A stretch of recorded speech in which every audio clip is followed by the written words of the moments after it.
Current affairs గురించి మాట్లాడుకోబోతున్నాం. ఇవి APPSC, DSC, TET విద్యార్థులకు బాగా ఉపయుక్తంగా ఉంటాయి.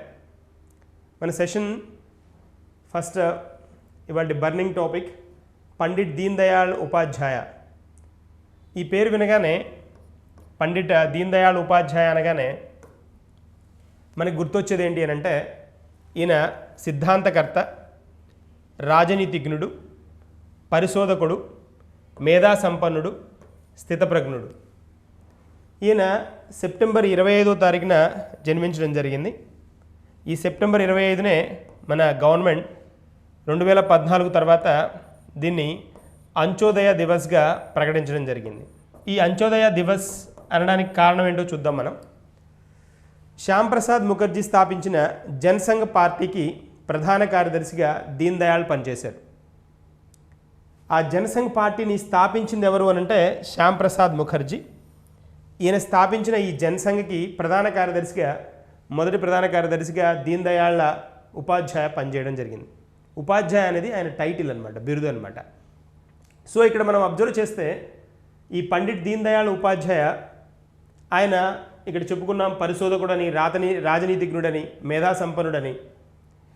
ఈ జనసంఘ పార్టీకి కావలసిన అన్ని రకాల మెళకువలను, అంటే పార్టీకి ముందుకు తీసుకువెళ్ళడానికి కావాల్సిన అన్ని రకాల ఎనర్జీని ఇతను ప్రొవైడ్ చేయడం జరిగిందనమాట. అప్పటి రోజుల్లో చాలా భారతదేశాన్ని దుఃఖ సముద్రంలో నింపిన ప్రముఖ ప్రసిద్ధ గాయకుడు, ప్లేబ్యాక్ సింగర్ మన బాలసుబ్రహ్మణ్యం, ఎస్పి బాలసుబ్రహ్మణ్యం కన్నుమూత. ఇది మనం ఆబిచురీ కిందే చూసుకోవాలి. ఖచ్చితంగా 40,000 పాటలను, 40,000 కంటే ఎక్కువ పాటలను పాడి తన గళంతో యావత్ భారతదేశాన్ని దాన్ని ఉర్రు తొలగించిన ఈ సింగర్ ఇక లేరు అని చెప్పుకోవడానికి చాలా చింతిస్తూ. చూడండి, ఇక్కడ జననం 1946. సో మనం ఆబిచురీ సెప్టెంబర్ 25ది. ఈయన శ్రీపతి పండితారాజ్యుల బాలసుబ్రహ్మణ్యం నేపథ్య గాయకుడు, సంగీత దర్శకుడు, నటుడు. తెలుగు, తమిళ, కన్నడ, హిందీ లాంటి భాషల్లో సుమారు 40,000కు పైగా పాటలను పాడి అభిమానులను ఆయనను ముద్దుగా బాలు అని పిలుస్తారు. ఆయన ఉత్తర ఆర్కేడ్ జిల్లా ప్రస్తుత తిరువళ్ళూరులో అనమాట. తిరువళ్ళూరు జిల్లాలోని కోనేటమ్మపేట గ్రామంలో జన్మించారు. బాలుకి భారతదేశ కేంద్ర ప్రభుత్వం నుండి వచ్చిన అవార్డులు కనుక ఒకసారి చూస్తే మనం, ఈయనకి 2001లో పద్మశ్రీ పురస్కారం దొరికింది. 2011లో పద్మభూషణ్ పురస్కారం ఇవ్వడం జరిగింది. పద్మభూషణ్ అంటే తెలుసు కదా. పద్మభూషణ్ మనకి భారతదేశంలో సెకండ్ బెస్ట్ సివిలియన్ అవార్డు అంటాం. పద్మవిభూషణ్ ఫస్ట్ భారతరత్న చెప్తాం కదా, భారతరత్న, తర్వాత పద్మవిభూషణ్, తర్వాత పద్మభూషణ్, తర్వాత పద్మశ్రీ కదా, ఇదే కదా వచ్చేది పద్మశ్రీ. సో దీనిలో ఈయనకి పద్మభూషణ్, పద్మశ్రీ 2 అవార్డులు రావడం జరిగింది. వివిధ భాగాల్లో 25 నంది పురస్కారాలు అందుకోవడం జరిగింది. 2012లో ఆయన నటించిన మిథునం సినిమాకు నంది ప్రత్యేక బహుమతిని లభించింది. ఇది రీసెంట్ వన్. 2012లో ఆయన మిథునం అనే తెలుగు చిత్రంలో నటించడం జరిగింది. దానికి గాను ఆయనకి నంది ప్రత్యేక బహుమతిని ఇవ్వడం జరిగింది. భారతదేశ ప్రజలను శోక సముద్రంలో నింపి 2020 సెప్టెంబర్ 25న తుది శ్వాస ఎంజిఎం ఆసుపత్రిలో విడవడం జరిగింది. ఈ జనసంఘ్ పార్టీనే తర్వాత బీజేపీగా అవతరించింది, భారతీయ జనతా పార్టీగా అవతరించడం జరిగింది. మనకు తెలుసు బీజేపీ పార్టీ గురించి అందరికీ వెల్ నోన్. మన అటల్ బిహారీ వాజ్పేయి సుప్రసిద్ధ స్టాల్వార్ట్స్గా చెప్పుకునే వాళ్ళలో స్టాల్వార్ట్స్ ఆఫ్ మనం బీజేపీ అని చెప్పుకుంటే అటల్ బిహారీ వాజ్పేయి గురించి చెప్తాం. ఈ అటల్ బిహారీ వాజ్పేయి వీళ్ళు బీజేపీ అయిన తర్వాత వాళ్ళు ఎవరు అని అంటే మన దీన్ దయాళ్ ఉపాధ్యాయ, తర్వాత అటల్ బిహారీ వాజ్పేయితో పాటు స్టాల్వార్డ్స్గా చెప్పుకునే వాళ్ళలో రీసెంట్గా మనం చనిపోయిన వాళ్ళని కూడా డిస్కస్ చేశాం. అరుణ్ జైట్లీ ఒకరు, సుష్మా స్వరాజ్ ఒకరు. వీళ్ళు ఆల్రెడీ పరంపదించారు, చనిపోవడం జరిగింది. ఇప్పుడు ఉన్న వాళ్ళలో స్టాల్వార్ట్గా మనం నరేంద్ర మోడీని చెప్పుకుంటాం. దీన్ దయాళ్ ఉపాధ్యాయ ఇంట్రడ్యూస్ చేసింది ఏంటి అని అంటే ఈ ఏకాత్మ మానవవాదం. ఇది ఎగ్జామినేషన్ పాయింట్ ఆఫ్ వ్యూలో ఏపీపీఎస్సీ రేంజ్లో క్వశ్చన్ అడగడానికి ఎలా ఉంటుంది అని అంటే ఛాన్స్ ఉంటుంది అని అంటే కొంచెం భిన్నంగా కనుక ప్రశ్నను అడగాలి అనుకుంటే ఏకాత్మ మానవవాదాన్ని ప్రతిపాదించినది ఎవరు లేదా ఇంట్రడ్యూస్ చేసింది ఎవరు అని అడుగుతాడు, ప్రారంభించినది ఎవరు అని అడుగుతాడు. ఇక్కడ మనం గమనిస్తే ఏకాత్మ మానవవాదం అంటే ప్రతి వ్యక్తి సర్వాంగణ వికాసమే లక్ష్యంగా ఆర్థిక, సామాజిక, రాజకీయ విధి విధానాలను రూపొందించినప్పుడే భారత నిర్మాణం సాధ్యమని బీజేపీ ఏదైతే విశ్వసిస్తోందో ఆ విశ్వాసం ఎక్కడిది అని అంటే ఈ మన దీన్ దయాళ్ ఉపాధ్యాయ ప్రారంభించిన ఇంట్రడ్యూస్ చేసిన మెకానిజం అని సిస్టమ్ అంటాం అనమాట. అది సో ఇక్కడ మనకి కావాల్సిన పాయింట్, చాలా ఇంపార్టెంట్ పాయింట్, స్టాల్వార్డ్స్ అని చెప్పుకున్నాం. ఈ బీజేపీ పార్టీగా అవతరించిన తర్వాత స్టాల్వార్డ్స్గా అటల్ బిహారీ వాజ్పేయి పేరు మనకు ముందొస్తుంది. చాలా ప్రత్యేకంగా అరుణ్ జైట్లీ, సుష్మా స్వరాజ్ వీళ్ళందరూ పరమపదించారు, మనకు తెలిసిన విషయమే. తర్వాత నమో, ఇప్పుడున్న వాళ్ళల్లో ఫేమస్ స్టాల్వార్ట్ ఎవరు అంటే నమో, నరేంద్ర మోడీ అంటాం. NaMo is the special stalwart of BJP at present అనమాట. పర్టికులర్ పార్ట్ నుంచి కూడా ఈ స్లైడ్ నుంచి కూడా మనకి క్వశ్చన్ రావడానికి చాలా ఆస్కారం ఉంది. చూడండి ఏంటో ఇక్కడ ఇంకొక పాయింట్ కూడా నేను యాడ్ చేస్తాను. ఈయన పెట్టుబడిదారీ విధానాన్ని, కమ్యూనిజాన్ని విమర్శించడం జరిగింది. కమ్యూనిజం మనకు తెలుసు కదా, కమ్యూనిస్ట్ పార్టీ కింద ఎగ్జాంపుల్గా చెప్పాలి అంటే ప్రపంచంలో మనం చైనాని బెస్ట్ ఎగ్జాంపుల్గా చెప్తాం. కమ్యూనిస్ట్ పార్టీకి బెస్ట్ ఎగ్జాంపుల్ పెట్టుబడిదారీ విధానం అంటాం. పెట్టుబడిదారీ విధానం అని అంటే క్యాపిటల్ అనమాట, క్యాపిటల్ మార్కెట్ ఆర్ క్యాపిటల్. ఈ పెట్టుబడిదారీ విధానంలో ఎగ్జాంపుల్గా మనం ఏదైనా కంట్రీని చెప్పాలి అని అంటే యుఎస్ పెట్టుబడిదారీ విధానానికి బెస్ట్ ఎగ్జాంపుల్గా చెప్పుకుంటాం. పెట్టుబడిదారీ విధానానికి యుఎస్ని, కమ్యూనిస్ట్ భావాలున్న కంట్రీగా చైనాని చెప్పుకుంటాం. అయితే ఇక్కడ ఈ పెట్టుబడిదారీ విధానానికి తర్వాత పోతే కమ్యూనిజానికి రెండింటిని ఈయన క్రిటిసైజ్ చేయడం జరిగింది అనమాట, విమర్శనాత్మకంగా పేర్కొనడం జరిగిందనమాట. ఎవరు? దీన్ దయాళ్ ఉపాధ్యాయ్. తర్వాత సెప్టెంబర్ 25ని ఇందాక నేను మెన్షన్ చేశాను మీకు, అంత్యోదయ దివస్గా గుర్తిస్తారు అని. సెప్టెంబర్ 25ని అంత్యోదయ దివస్గా గుర్తిస్తారు. ఎవరి బర్త్ యానివర్సరీ అని అంటే దీన్ దయాళ్ ఉపాధ్యాయ్ బర్త్ యానివర్సరీ అనమాట. ఇలాగ కొన్ని స్టాండర్డ్ డేట్స్ ఉంటాయి మనకి. ఇప్పుడు సెప్టెంబర్ 25 అని చెప్పుకున్న దీన్ దయాళ్ ఉపాధ్యాయ్ బర్త్ యానివర్సరీ కదా, 25. అలాగే డిసెంబర్ 25 కూడా ఉంది. డిసెంబర్ 25 కూడా స్పెషల్ డేనే, 25. December 25 Atal Bihari Vajpayee birth anniversary అనమాట. దీన్నే మనం గుడ్ గవర్నెన్స్ డే అంటాం. గుడ్ గవర్నెన్స్ డే చాలా చాలా ఇంపార్టెంట్ పాయింట్, చాలాసార్లు ఎగ్జామ్లో అడిగాడు. గుడ్ గవర్నెన్స్ డే అంటాం డిసెంబర్ 25. అలాగే డిసెంబర్ 22 ఇది కూడా ఇంపార్టెంట్ డేటే. డిసెంబర్ 22 మనకి రామానుజన్ అని వినుంటారు మీరు. రామానుజన్ అని విన్నారు కదా, రామానుజన్ మ్యాథమెటిషియన్, గణిత శాస్త్రవేత్త ఉన్నాడు కదా, మ్యాథమెటిషియన్ రామానుజన్ బర్త్ యానివర్సరీ అనమాట. నేషనల్ మ్యాథమెటిక్స్ డే అని కూడా పిలుస్తారు దాన్ని. నేషనల్ మ్యాథమెటిక్స్ డే అని పిలుస్తారు డిసెంబర్ 22ని. ఇవి మనకి డేస్ వైజ్ వస్తే చాలా చాలా చాలా ఇంపార్టెంట్ డేస్ అనమాట. సెప్టెంబర్ 25 అంత్యోదయ దివస్ అనుకున్నాం. డిసెంబర్ 25 గుడ్ గవర్నెన్స్ డే అనుకుంటున్నాం. December 22 national mathematics day, Ramanujan birth anniversary. ఇంకా కూడా మనకి ఇంపార్టెంట్ డేస్ ఉన్నాయి.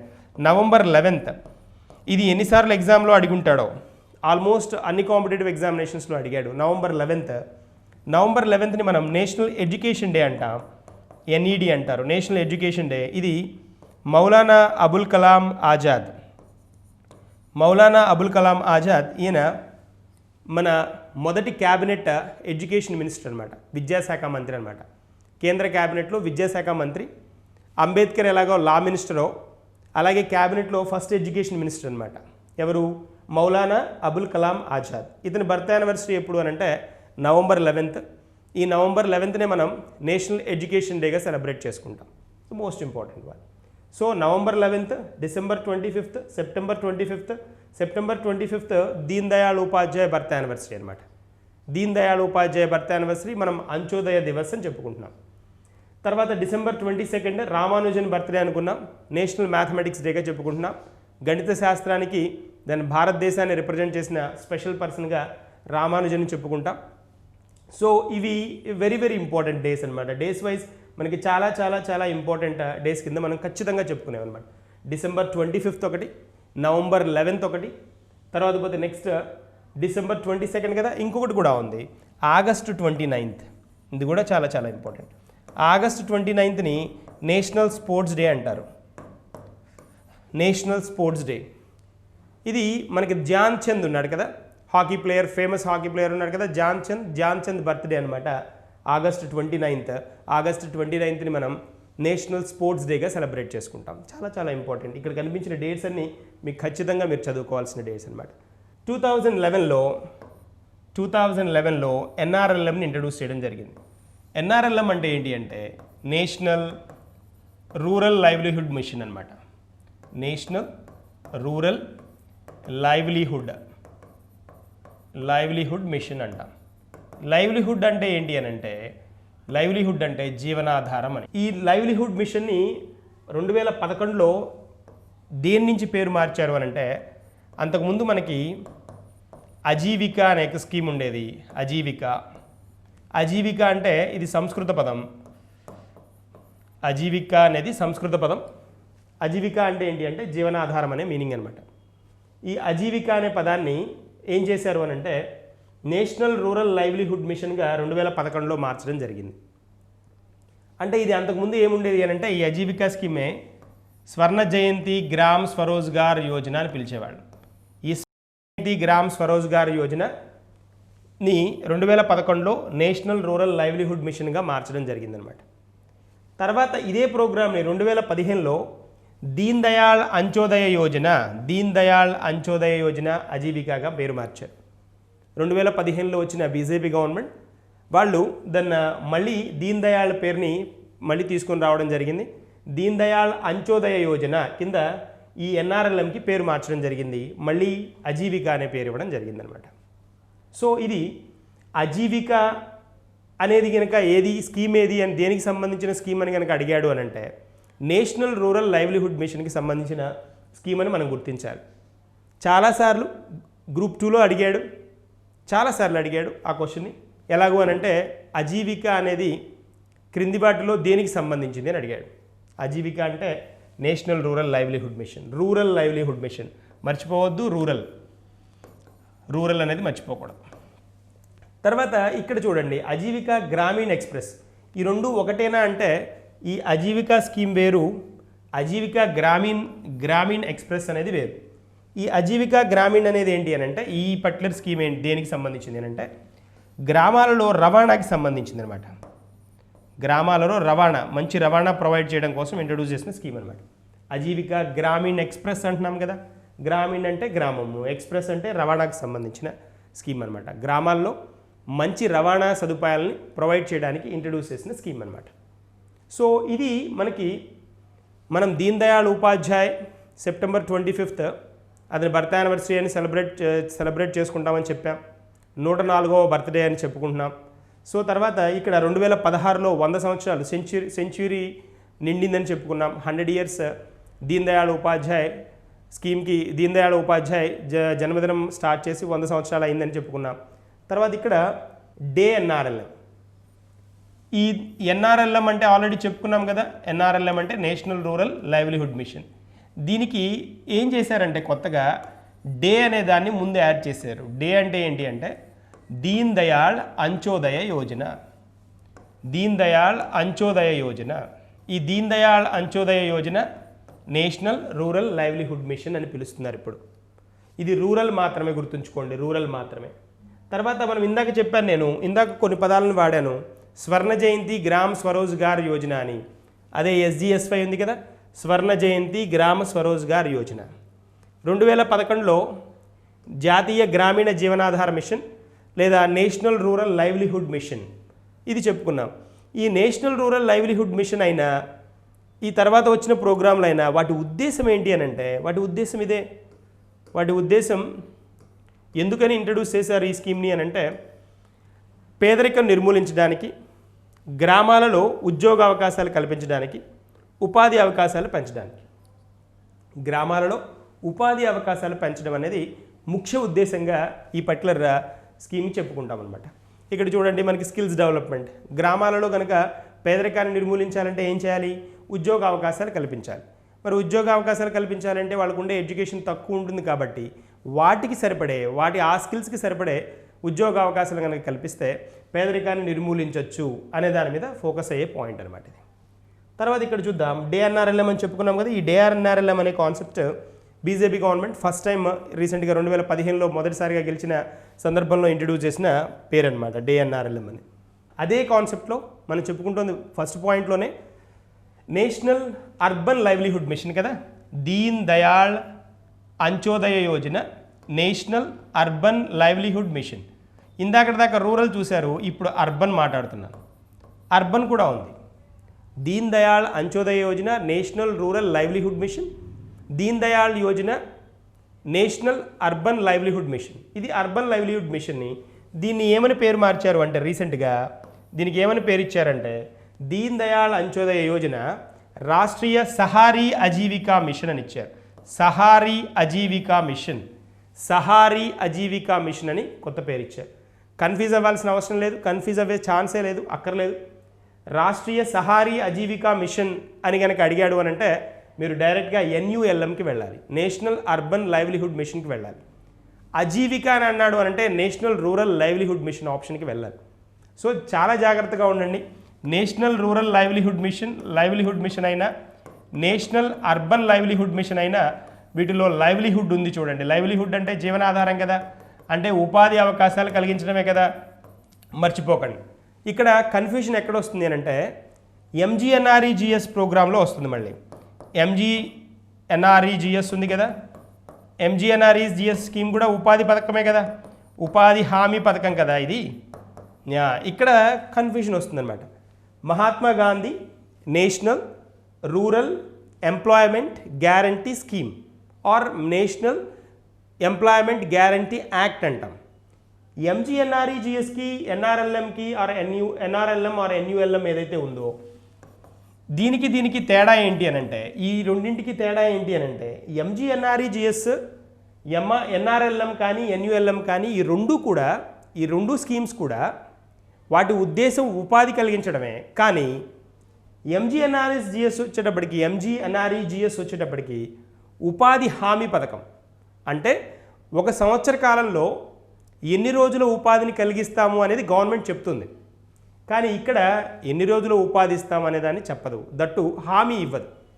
ఇక్కడ గ్యారంటీ కదా, Mahatma Gandhi national rural employment guarantee కదా, గ్యారంటీ అంటే హామీ కదా, ఇది హామీ పథకం. ఇక్కడ హామీ ఏమి ఉండదు, ఉన్న ఎంప్లాయ్మెంట్ ఉంటే ప్రొవైడ్ చేస్తుంది. వాటిని పేదరికాన్ని నిర్మూలించడానికి రెండు స్కీములు ఇంట్రడ్యూస్ చేసింది. ఆ పాయింట్ అర్థం అవ్వాలి. చాలా చాలా ఇంపార్టెంట్ పాయింట్. ఖచ్చితంగా ఇక్కడి నుంచి క్వశ్చన్ వచ్చి తీరుతుంది ఏ కాంపిటేటివ్ ఎగ్జామినేషన్లో అయినా కరెంట్ అఫైర్స్కి సంబంధించి. ఇప్పుడు మనం సెకండ్ పాయింట్ చూద్దాం. ఇది ఈరోజు న్యూస్ పేపర్ మీరు అబ్జర్వ్ చేస్తే డబుల్ పాయింట్ ట్యాక్స్ విధానం అనేది కనిపిస్తుంది. ఈ డబుల్ పాయింట్ ట్యాక్స్ విధానం అనేది ఒకసారి కనుక మనం కొంచెం సంగ్రహంగా అంటే లైక్ కొంచెం డీప్గా కనుక వెళ్తే ఒకసారి చూడండి. రాష్ట్రాల మధ్య అంతర్రాష్ట్ర ఒప్పందం లేకుండా ఎన్ని కిలోమీటర్లు పొరుగు రాష్ట్రంలో ఒక బస్సును తిప్పుతారో లేదా రాష్ట్రంలో తిప్పుతారో ఆ మేరకు చెల్లించే పన్ను ఇందుకు రెండు రాష్ట్రాల ఒప్పందం చేసుకోవాలి. నిబంధనలు అతిక్రమిస్తే రెట్టింపు ట్యాక్స్ని విధించడాన్నే డబుల్ పాయింట్ ట్యాక్సింగ్ సిస్టమ్ అంటాం. అంటే ఇప్పుడు ఒక రాష్ట్రం బస్సు ఇంకొక రాష్ట్రంలో ఎన్ని కిలోమీటర్లు తిరుగుతుందో పొరుగు రాష్ట్రంలో తిప్పుతారో ఆ మేరకు చెల్లించే పన్ను, దానికి ఏంటి మళ్ళీ పన్ను ఇందుకు రెండు రాష్ట్రాల ఒప్పందం చేసుకోవాలి. ఇన్ని కిలోమీటర్లు తిరుగుతుంది అనే ఒప్పందం ఉండాలి. ఇప్పుడు ఆంధ్రప్రదేశ్ తెలంగాణ రాష్ట్రాలు తీసుకున్నాం అనుకోండి, సబర్బన్ పార్ట్ ఉంటుంది, తెలంగాణలో ఎక్కువ సబర్బన్ పార్ట్ ఉంటుంది. తర్వాత సిటీకి దూరంగా ఉన్న విలేజెస్ని కూడా కవర్ చేస్తూ వెళ్తారు.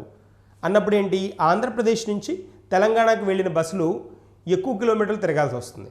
సో దానికి ఏం చేస్తారు అని అంటే ఈ రెండు రాష్ట్రాలు కొంత ఒక ఒప్పందానికి వచ్చి నిబంధనలు అతిక్రమించకుండా కొన్ని పన్నులు వెళ్తారు. ఒకవేళ నిబంధనలు కనుక అతిక్రమిస్తే రెట్టింపు ట్యాక్స్ని విధిస్తారు. ట్యాక్స్ ఎక్స్ ట్యాక్స్ అయితే 2x ట్యాక్స్ని విధిస్తారనమాట. ఆ రెట్టింపు ట్యాక్స్ విధించే పద్ధతిని మనం ఏమంటామంటే డబుల్ పాయింట్ ట్యాక్స్ విధానం అంటాం. డబుల్ పాయింట్ ట్యాక్స్ విధానం అంటాం. ఇది మనం న్యూస్లో చూడొచ్చు. ఇలాగా కొత్తగా హైలైట్ అయిన పాయింట్స్, కరెంట్ ఇష్యూస్లు ఏవైతే ఉంటాయో, ఇది ఎకానమీకి సంబంధించింది కాబట్టి, ఎకానమీకి సంబంధించిన కాన్సెప్ట్ కాబట్టి ఖచ్చితంగా అడగడానికి స్కోప్ ఉంటుంది. ఇలాంటి వాటిని అసలు మిస్ చేయకండి. అది చదివాము అని అంటే క్వశ్చన్ చూడగానే ఈజీగా ఓహో ఇది విన్నాం మనం, దీన్ని ఈ పాయింట్ని ఎలిమినేట్ చేసుకోవచ్చు, ఈ పాయింట్ని మనం చూస్ చేసుకోవచ్చు అని తెలిసిపోతుంది. అలా కనుక ఒకవేళ మనం వినని కాన్సెప్ట్ కనుక ఉందనుకోండి, ఇది కొత్తగా ఉంటుంది, స్టూడెంట్కి చూడగానే డబుల్ ట్యాక్సేషన్ అవాయిడెన్స్ అగ్రిమెంట్ అని వినుంటారు. ఇది వినుంటారు. DTAA అని ఒక అగ్రిమెంట్ ఉంటుంది, డబుల్ ట్యాక్సేషన్ అవాయిడెన్స్ అగ్రిమెంట్ అని ఉంటుంది. అది వినుంటారు, కానీ డబుల్ పాయింట్ ట్యాక్స్ విధానం అనేది వినుండరు. ఇది ఇక్కడ గుర్తుంచుకోండి. మనకి కీవర్డ్ ఏంటి అంటే అంతర్రాష్ట్ర, ఇంటర్ స్టేట్స్ అనమాట. ఒక స్టేట్ నుంచి ఇంకొక స్టేట్కి ట్రాన్స్పోర్ట్ జరిగేటప్పుడు ఈ ట్రాన్స్పోర్ట్ ఒప్పందాలు ఏవైతే ఉంటాయో వాటిని బేఖాతరు చేయకుండా, వాటిని ఫాలో అప్ చేయకుండా అలా అతిక్రమించి రెట్టింపు ట్యాక్స్ని విధించే విధానాన్ని ఏమంటారంటే, అతిక్రమించినప్పుడు విధించే రెట్టింపు ట్యాక్స్ని ఏమంటామంటే డబుల్ పాయింట్ ట్యాక్స్ విధానం అంటాం. దీన్ని ట్రాన్స్పోర్ట్లో యూస్ చేస్తారు, రవాణా రంగంలో వాడతారు ఈ పదాన్ని. చాలా ఇంపార్టెంట్. ఇక్కడ చూడండి, ఏపీ అండ్ తెలంగాణ స్టేట్ల మధ్య ఈ విషయంలో ఇక్కడ చూడండి ఒప్పందం కుదరలేదు. ఇది బర్నింగ్ న్యూస్ అనమాట. ఈ ఒప్పందం కుదరినప్పుడు ఏమవుతుంది, ఇప్పుడు ప్రాబ్లం వస్తుందన్నమాట. అదనంగా తిప్పుతున్న కిలోమీటర్లకు డబుల్ పాయింట్ ట్యాక్స్ని విధిస్తారు. అంతే కదా మరి. అదనంగా తిప్పుతున్న కిలోమీటర్లు ఏవైతే ఉంటాయో వాటికి సింపుల్గా డబుల్ పాయింట్ ట్యాక్స్ విధానానికి వెళ్ళిపోతారు. అదనమాట పాయింట్. సో ఖచ్చితంగా గుర్తుంచుకోండి, మనకి ఎకానమీ పార్ట్లో కరెంట్ అఫైర్స్ అనగానే ఏదో ఒక రంగానికి సంబంధించింది కాదు. కరెంట్ అఫైర్స్ అంటే మనం పాలిటీ, ఎకానమీ, తర్వాత జాగ్రఫీ, ఈ 3 ఏరియాల గురించి ప్రస్తుతం జరుగుతున్న విధానాలు, ప్రస్తుతం వస్తున్న చేంజెస్ ఏవైతే ఉంటాయో వాటిని ఖచ్చితంగా అప్డేట్ చేసుకోవాల్సిన అవసరం ఉంటుంది. అపాయింట్మెంట్ కదా ఇది, అపాయింట్మెంట్. సో NMC నూతన చైర్మన్ అంటున్నాం. NMC అంటే ఏంటి, నేషనల్ మెడికల్ కమిషన్ అనమాట. దీని ప్రధాన కార్యాలయం ఎక్కడ ఉంది మనకంటే న్యూఢిల్లీలో ఉండడం జరిగింది. సో ఇది కూడా ఒక క్వశ్చన్ లాగా ఫ్రేమ్ అవుతుంది. ఇప్పుడు NMC అనేది న్యూస్లో ఉంది కాబట్టి ఖచ్చితంగా దాని ప్రధాన కార్యాలయం ఎక్కడ ఉంది అని అడగడానికి ఛాన్సెస్ చాలా ఉంటాయి. కాబట్టి హెడ్ క్వార్టర్స్ ఎక్కడ ఉంది, ప్రధాన కార్యాలయం ఎక్కడ ఉంది, న్యూఢిల్లీలో ఉంది. ఒక పాయింట్ తెలిసిపోయింది మనకి. తర్వాత ఎందుకు న్యూస్లో ఉంది అంటే కొత్తగా చైర్మన్ అపాయింట్ అవ్వడం జరిగింది. కొత్తగా చైర్మనే కాదు, ఇతను మొదటి చైర్మన్ కూడా అనమాట. ఇక్కడ చూడండి ఒకసారి ఈ పాయింట్ చూస్తే మనకు తెలిసిపోతుంది. Professor Suresh Chandra Sharma, the chief of AIIMS Delhi, ENT related person అనమాట, appointed as the first chairman of NMC. కొత్తగా ఫ్రేమ్ చేసిన మెకానిజమే, కమిషనే ఈ NMC అనేది. కొత్తగా కేంద్ర ప్రభుత్వం ఇంట్రడ్యూస్ చేసిన సిస్టమే అనమాట ఈ NMC అనేది, నేషనల్ మెడికల్ కమిషన్ అనేది, జాతీయ వైద్య కమిషన్ అనేది. దీనికి మొదటి చైర్మన్గా ప్రొఫెసర్ సురేష్ చంద్ర శర్మని అపాయింట్ చేయడం జరిగింది. ఈయన రీసెంట్గానే ఢిల్లీలోని ఎయిమ్స్ ENT విభాగం నుంచి పదవి విరమణ చేసిన వ్యక్తి. ఆయన్ని డైరెక్ట్గా అక్కడి నుంచి ఈ పర్టికులర్ ఫీల్డ్కి తీసుకొచ్చేసారనమాట. ఈ NMCకి చైర్మన్గా, ప్రముఖ వ్యక్తిగా తీసుకురావడం జరిగిందనమాట. ఇంకొక పాయింట్ చూద్దాం, దీని గురించే ఇంకొక ఎడిషనల్ పాయింట్స్ చూద్దాం. దేశంలో వైద్య విద్యను పర్యవేక్షించేది ఎవరు అంటే, వైద్య విద్యను పర్యవేక్షించేది మనకి ఇప్పటిదాకా ఉన్నది ఎవరు అని అంటే, మనకి NMC రాకముందు దాకా, అంటే NMCని ఇంట్రడ్యూస్ చేయక ముందు దాకా మనకి ఎవరు ఉండేవాళ్ళు అంటే MCI ఉండేవాళ్ళు. MCI అంటే భారత వైద్య మండలి అంటాం. ఇది భారత వైద్య మండలి, ఇది జాతీయ medical commission, national medical commission. ఇది ఆ డిఫరెన్స్ని ఫైండ్ అవుట్ చేయండి. వీటి విధి ఏంటి అంటే, వీటి విధి విధానాలు ఎలా ఉంటాయి అని అంటే, దేశంలో వైద్య విద్యను పర్యవేక్షించేది ఎవరు అని అంటే, వైద్య విద్య కరెక్ట్గా అభ్యర్థులకి అంటే విద్యార్థులకు అందుతుందా లేదా, ఇలాంటి వాటిని చెక్ చేసేది ఎవరు అని అంటే, మనకి అంతకుముందు MCI ఉండేది. MCI medical council of India అంటాం కదా. మెడికల్ కౌన్సిల్ ఆఫ్ ఇండియా భారత వైద్య మండలి ఏదైతే ఉందో దీన్ని డిజాల్వ్ చేయడం జరిగింది. డిజాల్వ్ చేసి దాని ప్లేస్లో దేన్ని ఇంట్రడ్యూస్ చేశారు అని అంటే మనకి ఎన్ఎంసీని ఇంట్రడ్యూస్ చేయడం జరిగింది, నేషనల్ మెడికల్ కమిషన్ని ఇంట్రడ్యూస్ చేయడం జరిగింది. సో ఇక్కడ చూడండి, ఒక పాయింట్ చూడండి, చట్టం ప్రకారం పాలక మండలిలో 10 మంది ఎక్స్ అఫీషియో సభ్యులుగా కేంద్రం నియమిస్తుంది. చాలా చాలా ఇంపార్టెంట్. ఎక్స్ అఫీషియో సభ్యులు ఎంతమంది ఉంటారు అని అంటే 10 మంది ఉంటారు. ఇది కూడా క్వశ్చన్గా మనకి ఫాలోఅప్ చేయడానికి ఛాన్స్ ఉంటుంది. 10 మంది ఎక్స్ అఫీషియో సభ్యులుగా ఉంటారు. ఎంసీఐ పూర్వం ఉండేది ఆ పేరు భారత వైద్య మండలి, అదే మెడికల్ కౌన్సిల్ ఆఫ్ ఇండియా అంటాం. ఈ మెడికల్ కౌన్సిల్ ఆఫ్ ఇండియా ఏదైతే ఉందో దాన్ని డిజాల్వ్ చేసి దాని ప్లేస్లో మనకి ఎన్ఎంసీని ఇంట్రడ్యూస్ చేయడం జరిగింది. ఆ ఇంట్రడ్యూస్ చేసిన ఎన్ఎంసీకి ఈ సురేష్ చంద్ర శర్మ ఫస్ట్ చైర్మన్గా ఎన్నికవడం జరిగింది. ఈయన అంతకుముందు ఎయిమ్స్ ఢిల్లీలో ఈఎన్టీ విభాగంలో పనిచేసి పదవి విరమణ అయిపోయిన తర్వాత ఆయన్ని ఇక్కడికి తీసుకురావడం జరిగింది. ప్రఖ్యాత అణుశాస్త్రవేత్త అంటాం, న్యూక్లియర్ సైంటిస్ట్ అంటాం కదా. న్యూక్లియర్ సైంటిస్ట్ ఎవరైతే ఉన్నారో అణుశాస్త్రవేత్త శేఖర్ బసు కన్నుమూత. ఈయన పాస్డ్ అవే అనమాట. శేఖర్ బసు పాస్డ్ అవే అంటాం కదా. సో ఇక్కడ అబ్జర్వ్ చేయండి, ఈయన జన్మించింది సెప్టెంబర్ 20, అంటే 1952 అంటున్నారు కాబట్టి 1952 అంటే రీసెంట్గానే 68 ఇయర్స్ వచ్చి ఉంటాయి అంతే కదా. సెప్టెంబర్ 20 అంతే, ఈ మంత్లోనే బర్త్డే కూడా అయి ఉంటుంది. చనిపోయింది ఎప్పుడు అంటే సెప్టెంబర్ 25 కదా, ఈరోజు కదా. సో ఇప్పుడు అంటే దాదాపుగా 68 ఇయర్స్ నిండాయి. ఈ జనరల్గా విధులు ఏముంటాయి అని అంటే, ఈ అణుశాస్త్రవేత్త ఈయన అణుశక్తి సంఘం మాజీ చైర్మన్గా ఈయన విధులు నిర్వహించడం జరిగిందనమాట. నిర్వహించిన విధులు ఏంటి అని అంటే మనం అబ్జర్వ్ చేస్తే అణుశాస్త్రవేత్త అణుశక్తి సంఘం మాజీ చైర్మన్గా ఈయన పనిచేయడం జరిగింది. తర్వాత ఈ దేశ అణుశక్తి కార్యక్రమాల్లో సేవలందించి 2014లో పద్మశ్రీ పురస్కారాన్ని పొందారు. చాలా ఇంపార్టెంట్. 2014కి పద్మశ్రీ పురస్కారాన్ని పొందడం జరిగింది శేఖర్ బసు. సో మనకి ఇక్కడ ఇంపార్టెంట్ పాయింట్ ఏంటి అంటే, ఇలాంటి వాటిని ఇంగ్లీష్లో ఏమంటారు అంటే ఆబిచ్యురీస్ అంటారు అనమాట. ఆబిచ్యురీస్ అంటారు. ఆబిచ్యురీ అంటే ఏంటి అంటే, ఎవరన్నా ఫేమస్ పర్సన్ కనుక చనిపోతే, పాస్డ్ అవే చనిపోతే కనుక వాళ్ళ గురించి ఒక క్వశ్చన్ అడుగుతూ ఉంటాడు. ఖచ్చితంగా కాంపిటేటివ్ ఎగ్జామినేషన్స్లో ఈ పద్ధతి ఉంది. ఆబిచ్యురీస్ని ఎగ్జామ్లో అడిగే పద్ధతి ఉందన్నమాట. అంటే ఎలా అడుగుతాడు అని అంటే, దేశ అణుశక్తి కార్యక్రమాల్లో సేవలందించి 2014లో పద్మశ్రీ పురస్కారాన్ని పొందిన క్రింది వారిలో అణుశక్తి శాస్త్రవేత్త ఎవరు అని అడుగుతాడు. శేఖర్ బసు 2014 పద్మశ్రీ అన్నారు కదా, అణుశక్తి శాస్త్రవేత్త అన్నాడు కదా. సో ఆప్షన్ శేఖర్ బసు అనమాట. అలా మనం గుర్తించాల్సి వస్తుంది. ఇంపార్టెంట్ వన్ ఇది. వీటిని ఆబిచ్యురీస్ అంటారు, గుర్తుంచుకోండి. ఇంగ్లీష్లో ఆబిచ్యురీ అంటాం, తెలుగులో మరణాలు ఉంటాయి కదా, కన్నుమూత, చనిపోయిన వాళ్ళు ఎవరైతే ఉంటారో వాళ్ళ గురించి అడిగే విధానం అనమాట. నెక్స్ట్ పాయింట్ చూద్దాం. ఆస్ట్రేలియా మాజీ క్రికెటర్ కన్నుమూత. మనం ఇప్పుడు క్లాస్ స్టార్ట్ చేసినప్పటి నుంచి ఇది రెండవది కదా. రెండవ ఆబిచ్యురీ అంటాం. ఇలాంటి వాటిని చెప్పాను నేను ఇక్కడ ఇందాక.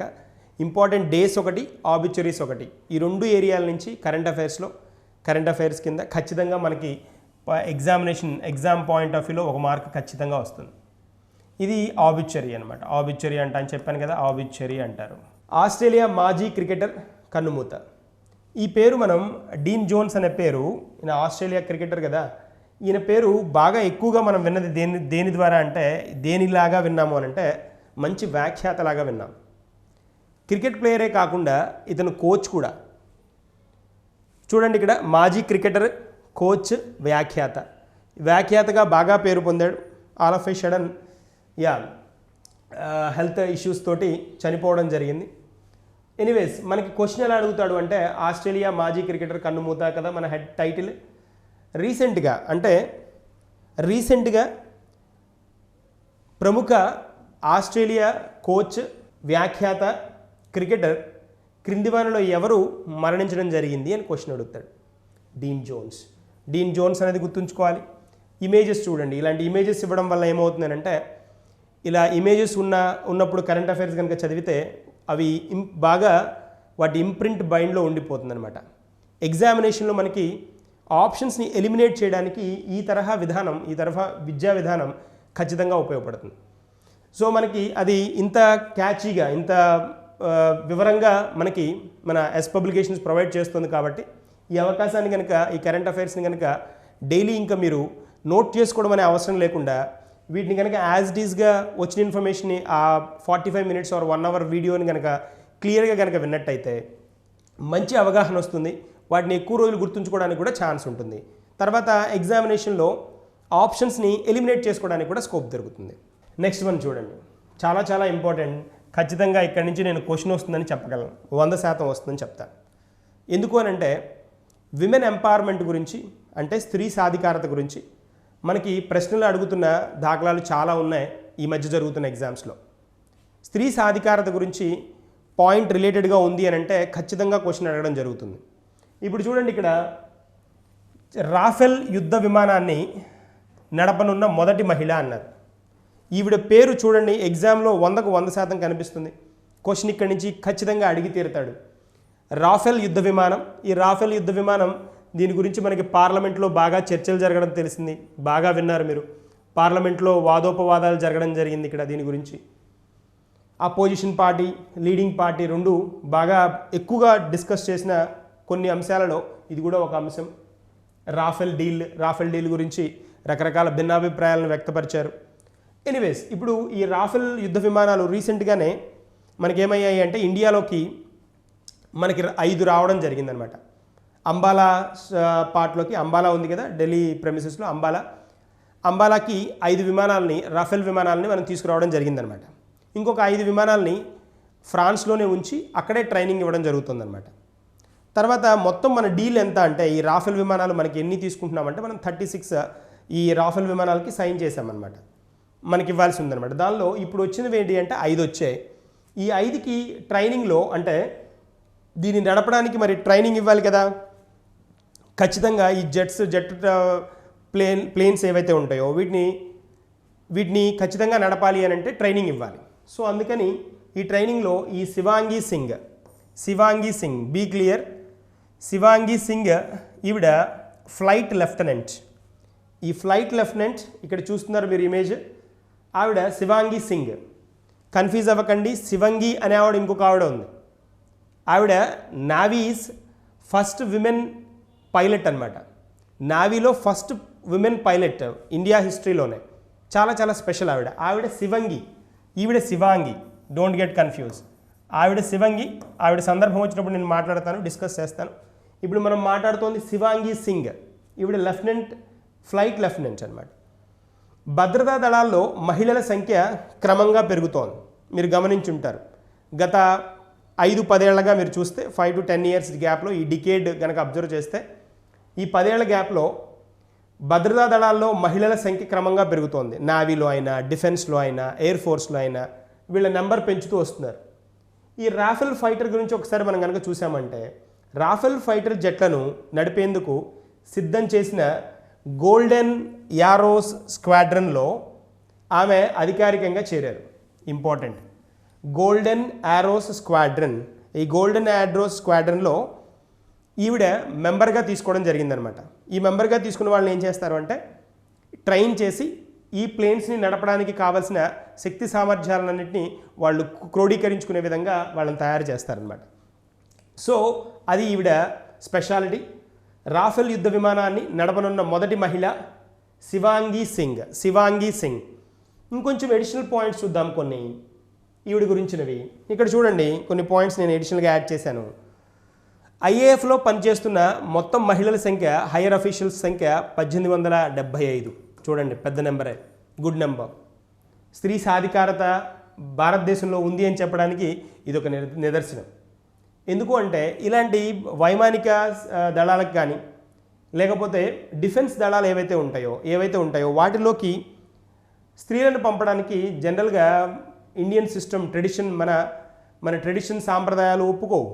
కానీ ఇంతమంది పనిచేస్తున్నారు అని అంటేనే దాన్ని స్త్రీ సాధికారత ఎలా ఉందో చూడండి. విమెన్ ఎంపవర్మెంట్ అంటాం కదా, ఓకే, అది గుడ్. తర్వాత ఐఏఎఫ్లోని గోల్డెన్ యారోస్ స్క్వాడ్రన్, ఇందాక చెప్పుకున్నాం కదా, గోల్డెన్ యారోస్ స్క్వాడ్రన్ను సెప్టెంబర్ 10న ఏర్పాటు చేశారు. ఈ సెప్టెంబర్ 10న ఏర్పాటు చేయడం జరిగింది ఈ గోల్డెన్ యారోస్ స్క్వాడ్రన్ అనేదాన్ని. ఇందాక మనం చెప్పుకున్నాం కదా, ఆ స్క్వాడ్రన్లో వీళ్ళకి తర్ఫీదుని ఇస్తారని చెప్పుకున్నాం, వీళ్ళకి ట్రైనింగ్ ఇస్తారని చెప్పుకున్నాం.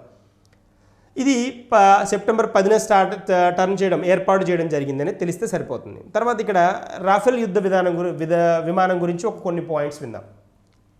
ఫ్రాన్స్ నుంచి 5 మల్టీ రోల్ రాఫెల్ ఫైటర్ జెట్లను మనం భారత వైమానిక దళంలోకి తీసుకోవడం జరిగింది. ఇప్పుడు మనకు చూస్తే బార్డర్లో మనం చూస్తున్న కండిషన్స్ కనుక చూస్తే చైనా ఏదైతే కంట్రోల్ తప్పడం జరుగుతోందో దానికి సమాధానం చెప్పడానికి భారత్కి ఈ రాఫెల్ జెట్లు ఫైటర్ జెట్లు బాగా ఉపయోగపడతాయని ప్రపంచమంతా గ్లోబల్గా మాట్లాడుకుంటున్న విషయం అన్నమాట అది. సో ఇది మంచి స్టెప్. ఈ రాఫెల్ని కరెక్ట్ టైంలో కొన్నారు అనేది ప్రపంచమంతా చెప్పుకుంటున్న విషయం అన్నమాట. కరెక్ట్ టైంలో తీసుకున్నారు అని. తర్వాత 2020 సెప్టెంబర్ 5న 5 విమానాలను నవంబర్లో 2వ విడత 5 విమానాలను తీసుకోవడం జరుగుతుంది. ఇప్పుడు ఆల్రెడీ మనకు ఒక 5 విమానాలు వచ్చేసాయి. ఇంకొక 5 విమానాలను నెక్స్ట్ రాబోయే నవంబర్ 2020లో తీసుకుంటారు అనేది న్యూస్ అన్నమాట. తర్వాత 2021 చివరి నాటికి 2021 చివరి నాటికి 36 విమానాలు భారత్కి వస్తాయి. ఇది కాన్సెప్ట్. మొత్తం మన డీల్ 36 డీల్ అనమాట. 36 విమానాలు 2021 చివరి నాటికి భారతదేశానికి వస్తాయని చెప్పడం అనమాట. దీని ద్వారా ఏమవుతుందంటే భారత్ అంబుల పొదిలోకి కొత్త జట్లు రావడం వల్ల మన వైమానిక దళం చాలా స్ట్రాంగ్గా ఉంది అని, ప్రపంచానికి మనం బాగా స్ట్రాంగ్గా కాన్ఫిడెంట్గా మేము యుద్ధానికి రెడీగా ఉన్నాం, ఎలాంటి పరిస్థితులు వచ్చినా కూడా ఎదుర్కోవడానికి రెడీగా ఉన్నామని చెప్పడం అనమాట. That's a point.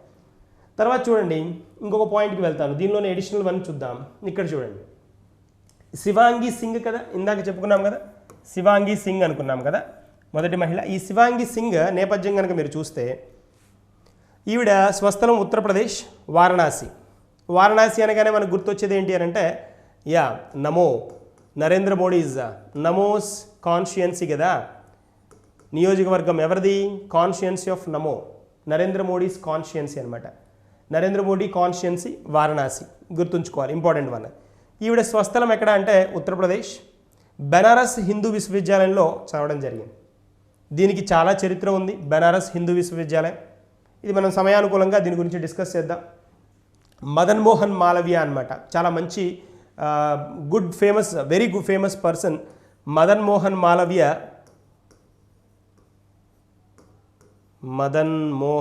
మాలవ్య. ఈయన ఒక ఫౌండర్ అనమాట ఈ బెనారస్ హిందూ యూనివర్సిటీ. ఇది one of the famous universities in ఇండియాలో ఉన్న చాలా మంచి యూనివర్సిటీల్లో ఇది కూడా ఒక యూనివర్సిటీ, ఓల్డెస్ట్ యూనివర్సిటీ కూడా అనమాట, బెనారస్ హిందూ విశ్వవిద్యాలయం. దీని ఫౌండర్లో ఒక ఫేమస్ పర్సన్ ఎవరు అంటే మదన్ మోహన్ మాలవ్య. ఇందాక మనం దీన్ దయాళ్ ఉపాధ్యాయ అని చెప్పుకున్నాం. దీన్ దయాళ్ ఉపాధ్యాయ వీళ్ళందరూ ఈ పర్టికులర్ బెనారస్ హిందూ యూనివర్సిటీకి సంబంధించిన వాళ్ళ ఫౌండర్లలో కూడా ఉన్నవాళ్ళు అనమాట. బట్ మనకి బాగా ఫ్రీక్వెంట్గా వినే నేమ్ ఏంటి అని అంటే మదన్ మోహన్ మాలవ్య బెనారస్ హిందూ విశ్వవిద్యాలయం ఫౌండర్స్లో ఒకళ్ళు అనమాట. Important one. ఇక్కడ కనిపిస్తున్న ఇమేజ్ అందరూ ఏమనుకుంటారంటే శివంగి సింగ్దేనేమో అనుకుంటారు. కాదు, ఈవిడ శివాంగి సింగ్. ఈవిడ పేరు శివంగి అనమాట. ఈవిడ పేరు శివంగి. ఈవిడ ఎవరు అనంటే ఈవిడ నావీస్ ఫస్ట్ విమెన్ పైలట్ అనమాట. Very important one. ఈవిడ బీహార్కి సంబంధించిన Bihar Navy's first women pilot. నావీలో ఫస్ట్ విమెన్ పైలట్ శివంగి ఈవిడ. మనం ఇందాక దాకా మాట్లాడుకున్న ఆవిడ ఎవరు అనంటే శివాంగి సింగ్. ఆవిడ వేరు, ఈవిడ వేరు. ఈవిడ ఇండియాలో మొదటి navies first women pilot, Bihar ఆవిడ. శివాంగి సింగ్ ఎవరు అనంటే ఉత్తరప్రదేశ్ వారణాసికి సంబంధించిన వ్యక్తి. ఇందాక చెప్పుకున్నాం కదా, మొదటి వ్యక్తి రఫెల్ ఉన్నాయి కదా, రఫెల్ ఫైటర్లని వాటిని ఉపయోగించబోతున్న వ్యక్తి అనమాట. ఎవరు? శివాంగి సింగ్. ఈవిడ శివంగి నావీస్ ఫస్ట్ విమెన్ పైలట్, బీహార్కి సంబంధించిన వ్యక్తి అనమాట. ఈ డిఫరెన్స్ అర్థమైతే చాలు. ఇది ఖచ్చితంగా క్వశ్చన్ అడుగుతాడు ఈ పర్టికులర్ పార్ట్ని. నావీస్ ఫస్ట్ విమెన్ పైలట్ అనే ఈ పర్టికులర్ పాయింట్ మనం ఏదైతే చెప్పుకున్నామో ఆ పాయింట్ గురించి ఖచ్చితంగా క్వశ్చన్ అడుగుతాడు. శివంగి ఆవిడ పేరు, బీహార్. ఈవిడ వచ్చేటప్పటికి శివాంగి సింగ్ ఈవిడ వేరే ఆవిడ. శివాంగి సింగ్ ఉత్తరప్రదేశ్ వారణాసి అనుకున్నాం. ఇది కాన్స్టిట్యుయెన్సీ ఆఫ్ ఎవరని చెప్పుకున్నాం? నమో. వరల్డ్ మ్యారిటైమ్ డే చూడండి, 24 September world maritime day. Important one ఇది. డేస్లో ఇంపార్టెంట్ డేస్ కింద ముఖ్యమైన తేదీలు ఉంటాయి కదా, ఇంపార్టెంట్ డేస్ లిస్ట్లో మనం ఖచ్చితంగా అడగడానికి స్కోప్ ఉన్నవి. చాలాసార్లు అడిగాడు కూడా. September 24th world maritime day. ఇక్కడ చూడండి, ఈ తేదీ డేట్ మారచ్చేమో, 24 అనేది డేట్ మారచ్చేమో, కానీ ఖచ్చితంగా సెప్టెంబర్ లాస్ట్ వీక్లో ఈ డేట్ని అనౌన్స్ చేస్తూ ఉంటాడనమాట. తేదీ మారచ్చేమో కానీ సెప్టెంబర్ చివరి వారంలోనే ఈ మ్యారిటైమ్ డే జరుగుతుంది. అంటే ఇది ఫిక్స్డ్ డేట్ కాదనమాట, ఈ డేట్ మారుతూ ఉండొచ్చు. ఈ సంవత్సరం 2020లో ఇది 24వ తారీఖున జరిగింది. మనకి క్వశ్చన్ ఎలా అడుగుతాడు అంటే ఖచ్చితంగా 2020లో ఎప్పుడు జరిగింది అని అడుగుతాడు. 2020 ఎప్పుడు జరిగింది అని అంటే 24 సెప్టెంబర్. కరెంట్ అఫైర్స్ కాబట్టి, కరెంట్ ఇష్యూ కాబట్టి ఖచ్చితంగా మనకి ఈ సంవత్సరం గురించి అడుగుతాడు. తర్వాత ఇలాంటి ఇంపార్టెంట్ డేస్ వచ్చినప్పుడు మనం చూసుకోవాల్సింది ఏంటి అని అంటే వాటికి సంబంధించిన ఏదైనా థీమ్ ఇచ్చాడా అని చూసుకోవాలి. అంటే అన్నింటికీ థీమ్స్ ఉంటాయని ఉండదు. ఎక్కువ శాతం ఇంపార్టెంట్ డేస్కి థీమ్స్ ఇస్తూ ఉంటాడు. ఆ థీమ్స్ కనుక మనం ఒకసారి కనుక చెక్ చేసుకున్నాము అని అంటే ఇక్కడ చూడండి, థీమ్ అనేది ఇచ్చాడు. ఇక్కడ మీరు గమనించవచ్చు, ఇక్కడ sustainable shipping for a sustainable planet అని, shipping for a sustainable planet అనేది ఇక్కడ థీమ్ ఇచ్చాడు. మనం దాని గురించి మాట్లాడుకుందాం. ఇక్కడ కూడా హెడ్డింగ్ కూడా అదే కదా, sustainable shipping for a sustainable planet. చాలా చాలా ఇంపార్టెంట్ వన్ థీమ్ ఇది. Theme important one. థీమ్ గుర్తుంచుకోండి, sustainable shipping for sustainable planet. ఓకేనా. సస్టైనబిలిటీ అంటే ఏమిటి అంటే సుస్థిరత అనమాట. సుస్థిరమైన ట్రాన్స్పోర్ట్, షిప్పింగ్ కనుక జరిగితే ఒక చోటు నుంచి ఇంకో చోటికి కనుక ట్రాన్సిట్ అంటారు, ట్రాన్సిట్ ఆర్ ట్రాన్స్పోర్ట్ అంటారు. ఆ ట్రాన్సిట్ ఏదైతే ఉందో అది కనుక సుస్థిరంగా ఉంది అని అంటే ప్లానెట్ సుస్థిరంగా ఉంటుంది అనేది థీమ్ అనమాట. సో అది పాయింట్, అది గుర్తుంచుకోవాలి. దీన్ని ఈ మ్యారిటైమ్ డేని అంటే మనకి మ్యారిటైమ్ డే ఈ సముద్రాలకి, సముద్రపు నీటి గురించి, రవాణా గురించి సంబంధించిన పాయింట్ అనమాట ఇది. ఇక్కడ చూడండి, ఐఎంఓ అంతర్జాతీయ maritime organization, international maritime organization అంటాం ఐఎంఓ. ఈ ఐఎంఓ ఇది ఎక్కడ ఉంది అని అంటే it's located in United Kingdom అనమాట. యూకేలో ఉంది, లండన్లో ఉంది, యునైటెడ్ కింగ్డమ్లో ఉండడం జరిగింది. దీని హెడ్ క్వార్టర్స్ ఐఎంఓది. ఈ ఐఎంఓ ఈ వరల్డ్ మ్యారిటైమ్ డేని, అంతర్జాతీయ మ్యారిటైమ్ ఆర్గనైజేషన్ ఏదైతే ఉందో అది ఈ వరల్డ్ మ్యారిటైమ్ డేని అనౌన్స్ చేస్తుందన్నమాట. అది ఏ డేట్ని అనౌన్స్ చేస్తుందని చెప్పుకున్నాం కదా, అది సెప్టెంబర్ లాస్ట్ వారంలో జనరల్గా ఉండే అవకాశం ఉంటుందన్నమాట. అనౌన్స్ చేసేది ఎవరు అని అంటే ఐఎంఓ అనౌన్స్ చేస్తుంది. దీన్ని సృష్టించింది ఎవరు అని అంటే దీన్ని సృష్టించింది ఐక్యరాజ్య సమితి. యుఎన్ఓ ఉంది కదా, యునైటెడ్ నేషన్స్ ఆర్గనైజేషన్ ఉంది కదా, ఐక్యరాజ్య సమితి అంటాం. దీన్ని సృష్టించింది యుఎన్ఓ. ప్రపంచ ఆర్థిక వ్యవస్థకు ముఖ్యంగా షిప్పింగ్లో అంతర్జాతీయ సముద్ర పరిశ్రమ యొక్క సహకారాన్ని జరిపేందుకు ఈ పర్టికులర్ డేని రికగ్నైజ్ చేస్తారనమాట. ఈ పర్టికులర్ డేని సెలబ్రేట్ చేసుకుంటారనమాట. ప్రపంచ ఆర్థిక వ్యవస్థకు ముఖ్యంగా షిప్పింగ్లో అంతర్జాతీయ సముద్ర పరిశ్రమ యొక్క సహకారాన్ని జరుపుకునేందుకు. అంటే అన్ని సముద్రాల ఒడ్డున ఉండే ప్రాంతాలు చాలా ఉంటాయి, సముద్రాలను కలుపుతూ ఉన్న ప్రాంతాలు చాలా ఉంటాయి. వీటన్నిటి మధ్య ఒక మంచి వ్యవస్థ ఉండాలి అని చెప్పడానికి ఈ మ్యారిటైమ్ డేని దాన్ని సెలబ్రేట్ చేసుకుంటారు అన్నమాట. Important one. దీన్ని చూడండి, ఇంకొక పాయింట్ ఉంది ఇక్కడ చూడండి. ఈ ఐఎంఓలో మెంబర్ నేషన్స్ ఎన్ని ఉన్నాయంటే 173 నేషన్స్ ఉన్నాయి, 173 నేషన్స్ ఉన్నాయి ఐఎంఓలో. తర్వాత థీమ్ ఇందాక చెప్పుకున్నా, మళ్ళీ నేను థీమ్ని హైలైట్ చేస్తున్నాను. ఎందుకంటే థీమ్ని అడగడానికి ఎగ్జామ్లో చాలా ఛాన్స్ ఉంటుంది, చాలా % అడగడానికి స్కోప్ ఉంటుంది. 2020 సెప్టెంబర్ 24 వరల్డ్ మ్యారిటైమ్ డేగా మనం సెలబ్రేట్ చేసుకుంటాం. దీన్ని సృష్టించింది ఎవరంటే యునైటెడ్ నేషన్స్ ఆర్గనైజేషన్. ఐఎంఓ ఏంటి అంటే వీటిని చెక్ చేసేది ఎవరు అంటే ఐఎంఓ, ఇంటర్నేషనల్ మ్యారిటైమ్ ఆర్గనైజేషన్. ఇక్కడ దీని థీమ్ ఏంటి అని అంటే sustainable shipping for a sustainable planet. Sustainable shipping for a sustainable planet అనేది 2020 థీమ్ అనమాట, 2020 theme. It's important one. Yes, important book అది. ఇది ఇంకొక ఇంపార్టెంట్ కరెంట్ అఫైర్స్ కాన్సెప్ట్. ఇప్పటికి మనం సెషన్ స్టార్ట్ అయిన తర్వాత నేను ఇంపార్టెంట్ అని చెప్తూ ఆబిచురీస్ ఒకటి ఇంపార్టెంట్ అని చెప్పాను. ఎవరైతే ఫేమస్ పర్సన్స్, ప్రముఖ వ్యక్తులు ఎవరైతే ఉంటారో వాళ్ళు కనుక మరణించినట్లయితే వారి గురించి ఒక క్వశ్చన్ అడుగుతారు. వాటిని మనం ఇంగ్లీష్లో ఆబిచురీస్ అంటామని చెప్పాను. తర్వాత ఇంపార్టెంట్ డేట్స్ ఉంటాయి, ఇంపార్టెంట్ డేస్ అనమాట. ఇంపార్టెంట్ డేస్ అంటే ముఖ్యమైన తేదీలు ఉంటాయి కదా, ఒక్కొక్క డే ఒక్కొక్క స్పెషాలిటీ ఉంటుందని చెప్పుకున్నాం. ఇందాక చెప్పాను December 22 అని, December 25 అని, August 29 అని, November 11 అని ఇలాగ చెప్పుకున్నాం కదా, September 25 అని, ఇందాక మళ్ళీ September 24 కూడా చెప్పుకున్నాం, మ్యారిటైమ్ డే అని చెప్పుకున్నాం కదా. అలా ఇది ఇంకొక 1 మార్క్ ఇవ్వడానికి స్కోప్ ఉన్న ఇంకొక మంచి ఏరియా, ఖచ్చితంగా క్వశ్చన్ వచ్చే తీరే ఏరియా ఏది అని అంటే బుక్స్ అండ్ ఆథర్స్ అనమాట. బుక్స్ అండ్ ఆథర్స్ అంటాం ఇంగ్లీష్లో మనం, బుక్స్ అండ్ ఆథర్స్, పుస్తకాలు రచయితలు అంటారు. కొత్తగా మార్కెట్లోకి వచ్చిన పుస్తకాలు ఏవైతే ఉన్నాయో వాటి గురించి ఈయన క్వశ్చన్ ఖచ్చితంగా అడుగుతాడు.